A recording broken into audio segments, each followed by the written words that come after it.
We're here with the filmmaker Mark of two films in the film festival this round, right? Yep, that's it. And this isn't a peace sign. This is the amount of films I So have. you went a little. This is my John Travolta. You went a little different this time. You got an animation. Well, it was the pandemic. A lot of filmmakers, some who I won't mention, who are going to also be at the festival, uh, produced straight through the pandemic. They were wearing masks and they were posting constantly. They were making films. I'm like, what? I was really Yeah, uncomfortable with the idea of going out before they had a vaccine and getting COVID and bringing it home because my wife works in education. She was very paranoid about it. So I said, I'm not going to make anything. And then, because I make films because I'm an enthusiast. I really love to do it. I did it professionally for years. Then I stopped. Then I started doing it again, and I like making them. yeah, The film festivals are like a perk, but I just like making them. yeah. And so, I was trying to figure out what can I do, and I had actually written that as a live action short, if you can imagine that. And I had a friend of mine who's going to do the part, and because of the nature of the cartoon's kind of salacious, and it's not meant to be super sexy, but it was just supposed to be like Scratch from Ice Age. He's just chasing Yeah. this little acorn, and I wanted that Mr. Bean feel too. I wanted to be Mr. Bean if he was Scratch chasing an acorn. And so I was looking at ways of doing it. I was going to like build a bench and put it in the backyard and do a photographic backdrop because he's like rooting around for this thing over this woman's body, and I couldn't see doing it out in public like that. So I forgot about it. And a buddy of mine, Henry Blackshear, I had met him at another film festival.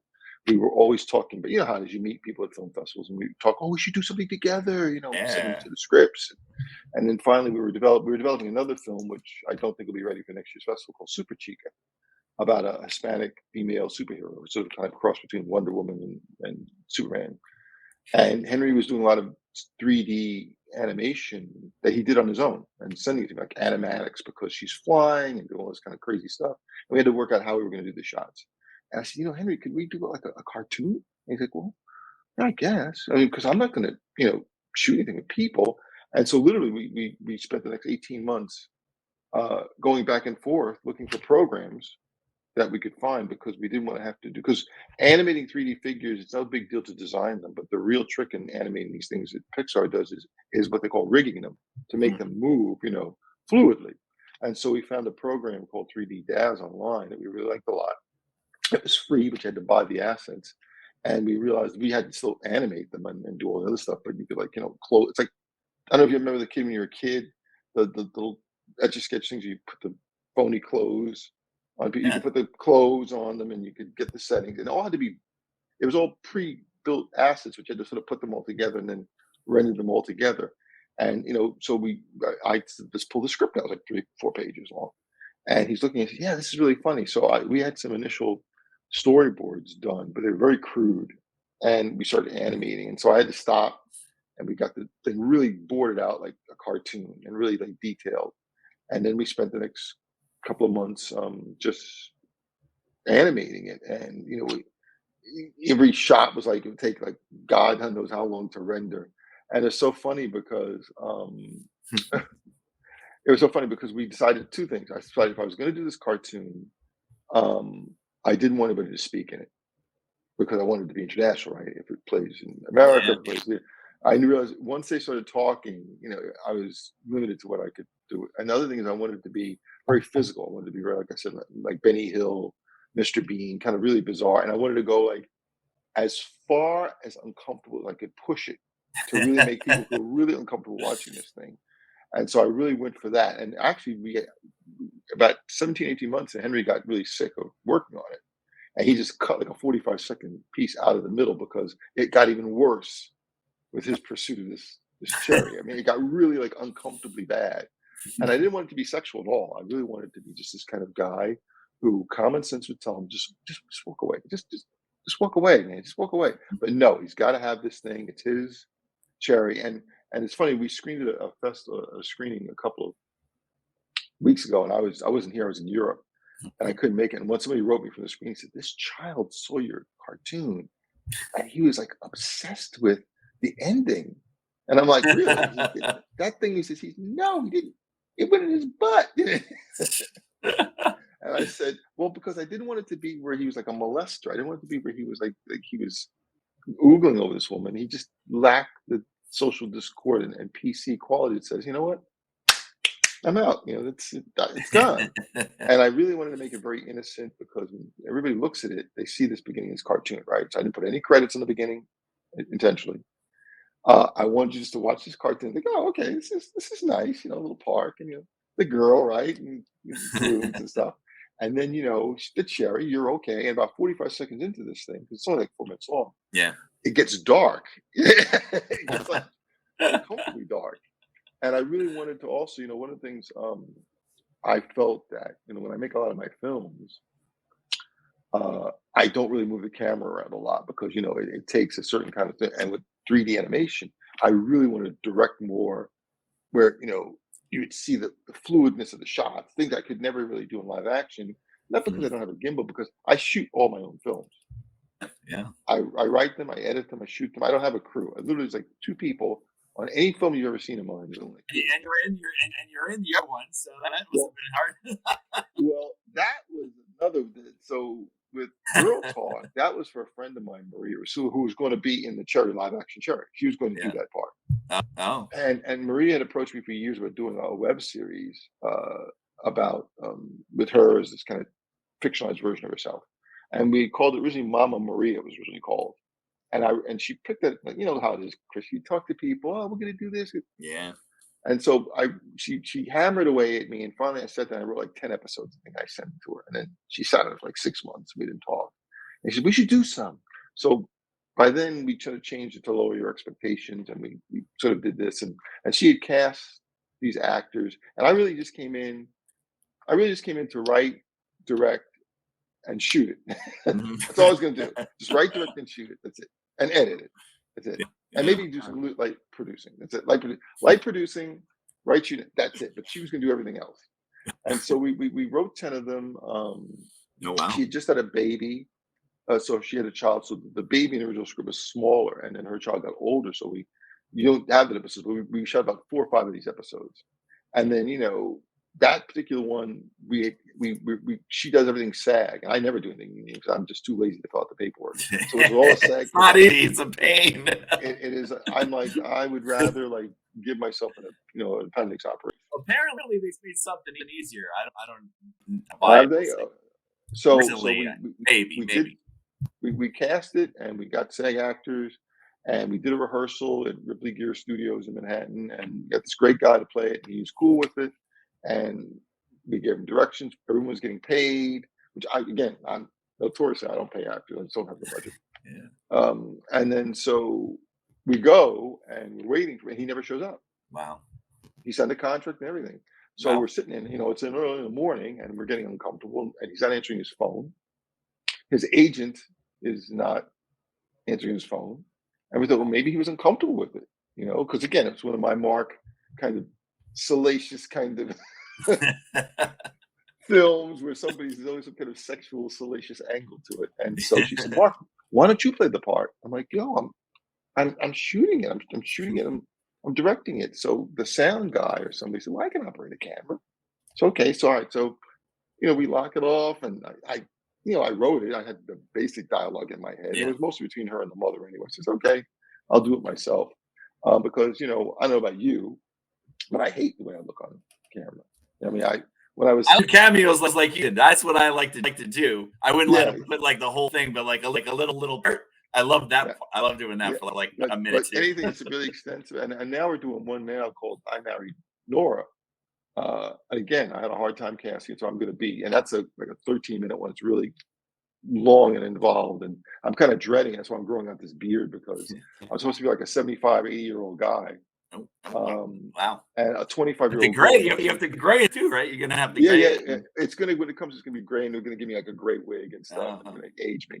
And then so she knocks on his door and asks him to marry her, because what happens is her grandfather dies, and she's going to inherit money, but the stipulation of the will is that she has to be married. Oh. So everybody she has to marry her says no. So she'll find the oldest guy she can find, right, and marry this idiot, and then she'll get the money. He'll die. She wants to be settled because you can't get divorced. You have to be married. You can't get divorced. And so it's this kind of bizarre.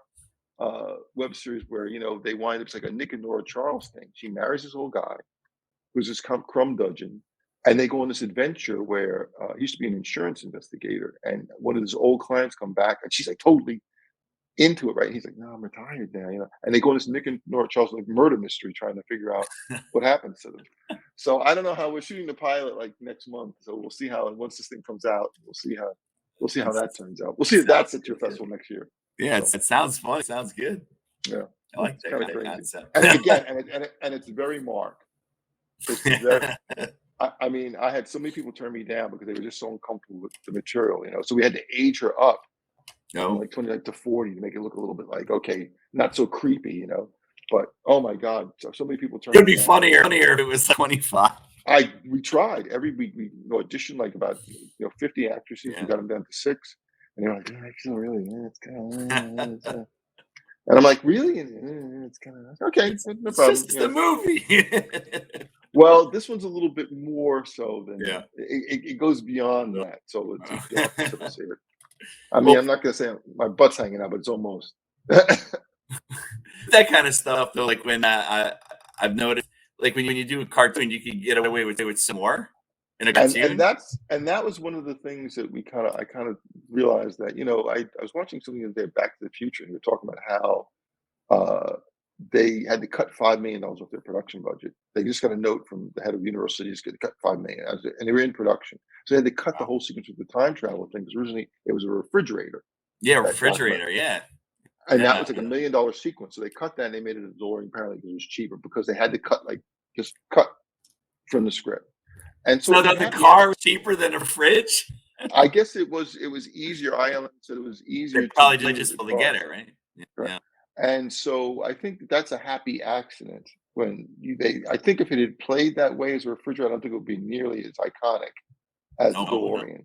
Oh yeah. And with the sequel, what's his name quit, and originally he was supposed to be in college. He was a college professor, and Marty's mother was like a free love kind of thing, and that didn't work. So they made it the whole going back and doing the duplicate world. And again, that was a happy accident. So I think with Cherry, I think not doing it with live action actors probably was a happy accident that made it play out better. Because I think if it had been a person rooting around like he was in there, I think people would probably like, and I'm actually trying to do another cartoon now, but it's just really tricky to do them, and they're really Yeah. involved. They're fun to watch, but 18 months is a lot of time out of your life. Let me tell you.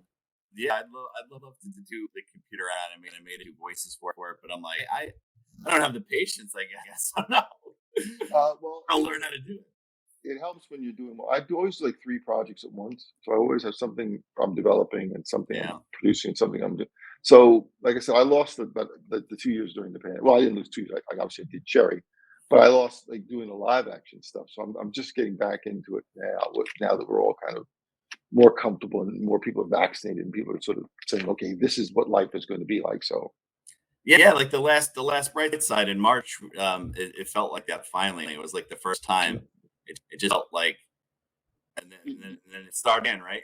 It started, it is what it is. We just got back from you got to Europe, live with it now, right? and nobody in Europe is really wearing masks in London or Paris, Yeah, inside or out. And so, you do it in the yeah. beginning, you feel kind of silly. And okay, I have 4 vaccinations. I mean, I could probably sneeze on somebody and cure them of COVID at this point. No, I got for two, and I'm like, I'll take another one. I teach, so I go back to school. I'm like, Yeah, if you want me to take another one? I'll take another one. I don't care. yeah. And so I mean, I I mean, took 2 boosters and the 2 things, and it is what it is. But I just I've want been to in a do. room. I was in a room with kids that had it. Never got it Yeah, because I had and four. it's funny because I didn't want to, like I said, I was more concerned with not so much for myself, but just Yeah, bringing it home yeah, for my mother-in-law was like 80 something mm, years old. And yeah. That's the okay, scary part. You know? you can say what you want about, different things, but you'd feel terrible, if you Yeah. brought somebody, one of the actors I use, one of a good buddy of mine, Clyde Baldo, passed away from COVID. Mm, And it was devastating. It was in the early yeah. days before there was a vaccination. So Yeah, that it's was not risk something early I then. took. Yeah. I don't really take it lightly. But now, No, like I said, now it's sort of like, okay, we have to now we have to learn to live it, I guess, right? unfortunately. Unfortunately, I mean, it sounds cavalier, but it really isn't. I mean, we Yeah. could wear masks until doomsday. But the bottom line is that pretty much at some point or another, you're going to be exposed to it, and you're going to either get it and have no symptoms, or have symptoms, or have severe symptoms, and hopefully you'll bounce back from it. Yeah. We have to worry about monkeypox now. I know. It's the new thing. I haven't listened to the news and I got tired of it. I stopped, and then I hear like I'm on the radio and it's talking about monkeypox. I'm like, what is going on? I keep thinking of that Brandon Fraser film, Monkey Bone. Yes. I can't help it. I'm like, what? Monkey Bone? Is that real? When you say it 3 But times fast, you become, you get your wish. So, but we can't. Apparently, I guess we can't get it just being in the room like COVID, right? well, apparently, I think Maybe I don't know. some 2 toddlers got it, 2 kids got it, No. and I thought it was like a sexually transmitted thing. Yeah. So I don't know what them toddlers are doing, but They don't know. No. Nobody knows. maybe nobody knows. So Yeah. so there were fun films to do, and I enjoyed them. I always enjoy working with actors; it's always fun. Yeah. And I enjoy being at your festival. You're one of the few festivals I still submit to because after a while it just gets to a point where um, they're not all that well curated, and I like the fact that it's 1 or 2 days and that it's Yeah. intense. There's a few festivals that are like that where they have very short windows, and they're squeezing a lot of people into a short period of time. So because you want to hear your stuff with an audience, you want to know, does Yeah, it work? it's getting pretty crowded on Sunday. Yeah, I'm It's gonna sure. be it's gonna be a crowd. So Especially for me because I do comedy, and I've made like a lot of short films. I've made a feature, and when you're watching the audience in the back of that auditorium, man, if you don't hit, you're holding your breath until that first laugh comes, yeah. and then you sort of can, your sphincter relaxes. So because you want to know, because the last thing you want to do is you don't want to tank during a comedy. No. Drama, they sit, comedy like the old man. If they're not belly laughing, that's when you slip out the back door. It's like one of those clips like the Munsters, when they used to see Herman Munster, they would turn to say something, the door would just be closing. They got the new one coming out now too. That got like Rob Zombie. Zombie got that new one, and I guess Yeah. he put out a trailer and people were just trashing the trailer. It's like give it a chance. Well, it is.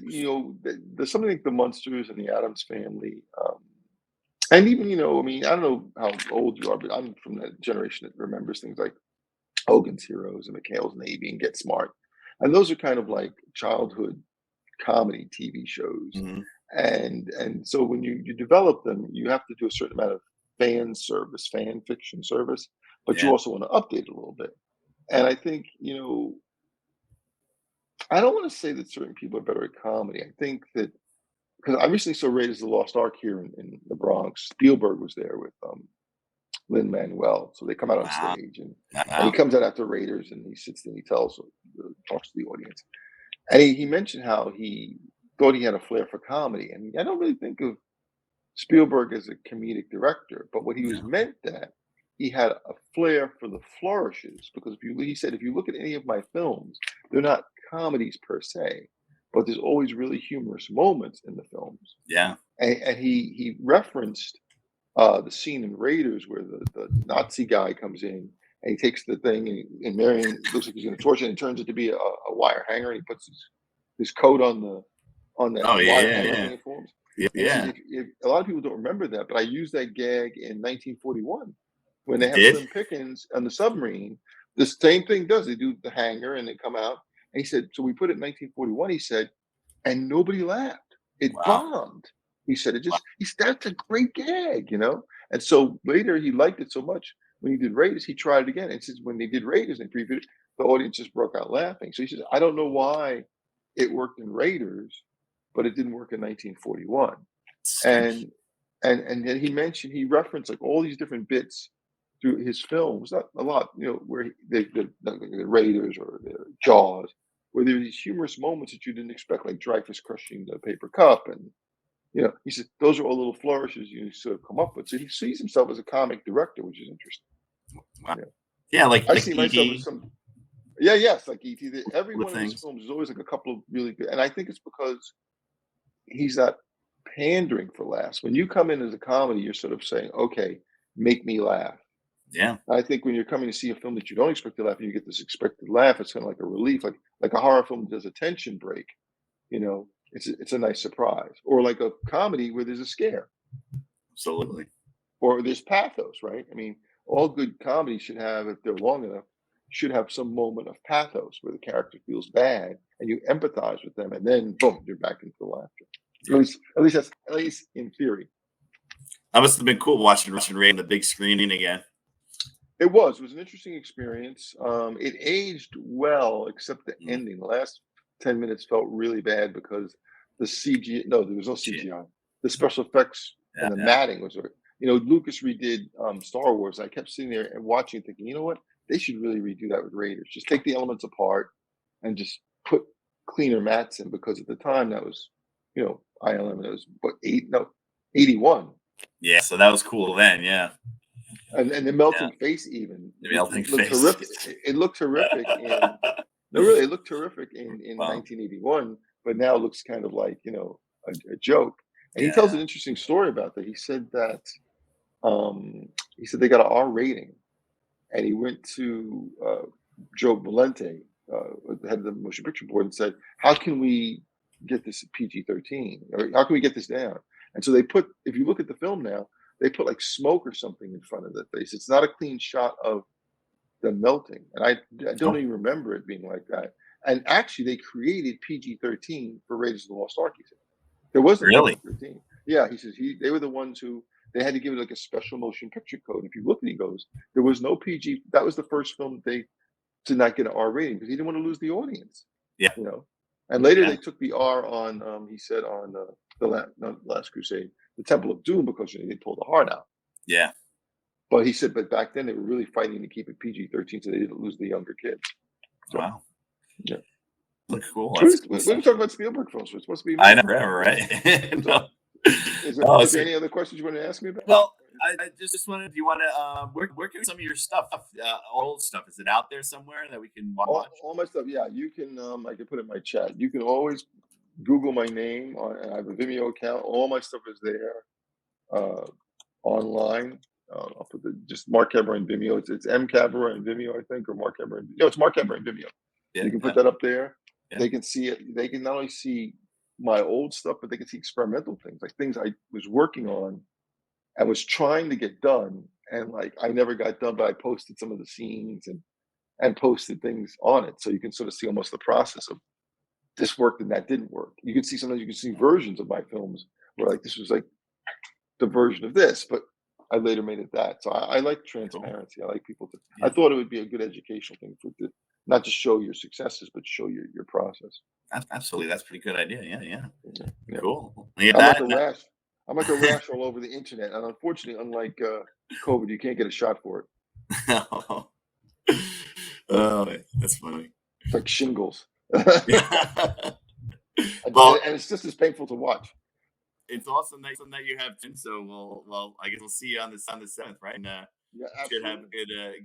good time, be fun, and just we got it all in one day. So it's long. It's going to be a long Yeah, day, I, but I saw that, and thank you very much for making my screening so early at like 1 o'clock or something like that. So I can't sleaze in like I normally would around 4 or 5 and just ride it out at the bar for 4 hours. So it's funny. I used to fight with the Life Film Festival for a long time. I used to complain that you guys always put me like on a Thursday or something like that. Always on, how come I can't get a Saturday evening spot, primo spot? And so this year they put my film at the 9 o'clock slot Saturday evening, and that was wow. the day I flew off to Europe. Oh I wow. had already pre-booked it, and I couldn't, so I couldn't even be there. And I felt really bad. I said, "Well, I begged them for like 4 years to give me a primo Saturday evening spot. Now I'm like in Europe, I couldn't do it. So I'm Ah, sure I'll be here. you're I'm sure I'll be hearing that from Debbie. ah, yeah. Yeah, she'll be there, and then I always miss it too now because I go to Houston and that sync. So I'm like I'm always in Houston that week now. Yeah, So yeah, yeah. I'm always in that. And it was always a good time. But yeah. But a lot of the same people will probably be at the bright side. So I'll be there for my screening. I'm sure I'll duck in and out between the rounds. Uh, Yeah, absolutely. I'll Yeah, pace myself. and what are you working on at the moment? Like I said, I'm working on a couple of projects. I've got one called Super Chica. It's sort of loosely based. I don't know if you remember this. There was a Superman episode with George Reeves called "The Stolen Suit," and I it's remember where a that one, thief. but Yeah, they don't air it. They only aired it once or twice. They oh, pulled it, and the premise was that a thief, Clark Kent, doesn't wear his Superman costume one day because apparently he has to go somewhere, and so he leaves it in his closet. And a thief sneaks into his apartment and is hunting around to steal stuff and presses the button on the closet where the secret door slides open and there's his Superman costume. wow. So the guy goes, "Wow." So he steals it and he brings it back to his boss. Goes, "Where'd you get this from?" "Oh, I was robbing this guy's apartment. And, the suit was in it." He says, "Well, this is Superman's suit." So they figure out Clark Kent is Superman. Oh, wow. So they come to his apartment and say, "Yo, we know who you are. We know you're Superman." Clark Kent says, "What are you talking about?" He says, "We got your suit." He says, "Listen, give me that suit back." He says, "No, if we give it back, you're gonna." They give it back to him. They say, "We're criminals, and you're gonna let us rob people and do what we want. Otherwise, we're gonna tell everybody who you are, right?" Wow. And this is the premise of the show. And so he's got this gun mall, and it's the boss and the creepy guy who steals. So Clark Kent's like, "I don't know what to do." So what he does is he takes them and he flies them to the top of Mount Everest. And he builds them a cabin or something, stocks them with food and everything. He says, "Listen, what are you gonna just leave us here?" He says, "Yeah, don't know what to do with you." So I'm got to leave you until I can figure out what to do with you. I can't be telling everybody my secret identity, right? He gives them Parkers and everything. Reference it on Google. It's called The Stolen Suit. Wow. Episode 13. So it's early in the first season. So it's in black and white. And so he leaves them and they're like, "What are we gonna do?" He says, "We're not staying here. We're gonna climb down the mountain." With no equipment, Chris. So he's gonna climb down like the top of this mountain, right? So you see them climbing down the mountain on the side, right? And the woman is wearing high heels. That's how it shows you how bad this thing is, right? And so of course she steps on the guy's hand and they slip and they fall off the mountain to their deaths. And that's how the Oh, show. And then Clark Kent is like, "Oh, it's really messed up." And so I guess it traumatized children, and they aired like they once, could. maybe twice, and they pulled it. They Wow. pulled it from because people like said, "What the hell? Did he just kill those people?" And like, no, if they had stayed put, they would have lived. So I had this idea about this superhero who, shows her saving the world, and she flies down. This homeless guy sees her change and says, "Yo, you're famous. I'm gonna tell everybody who you are, and I'm gonna be like the Kardashians. I'm gonna get my own reality TV show, and I'm gonna, be famous, and everyone's gonna interview me." And she says, "You can't tell anybody who I am because you'll ruin my secret identity." And so instead of doing what Clark Kent did, which is kind of tantamount to murder, I have her clean him up, give him money, get him a job, and say, "Just live your life and forget you ever saw about me," right? Mm, Because she throws him through the air, that's what it is, and catches him, right? So he's all nervous, okay. And then throughout the rest of the film, she stalks him. Everywhere he turns, like she's wow. there. Like she's like the secretary, she's like a baby in a carriage, she's like the cop on the corner, but she's totally dressed as him, but she still has the mask, the superhero mask. And so he gets more and more paranoid. He gets driven insane because everywhere he turns, she's there. So we're in the late stages of pre-production. We got the suit and we're figuring out the flying stuff because it has to open up this heroic superhero sequence to prove how great they are, and then just that they have a bad day, because this happens. So we're developing that, and then I'm doing I Married Nora, which is the woman who Didn't hacks get the old yeah. guy for his thing. And then we're probably going to do one other one we're developing. So I'm always working on and I'm always looking for that next cartoon I'd like to try and do, but we'll have to see how that works out.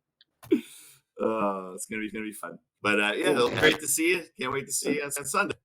See you Sunday.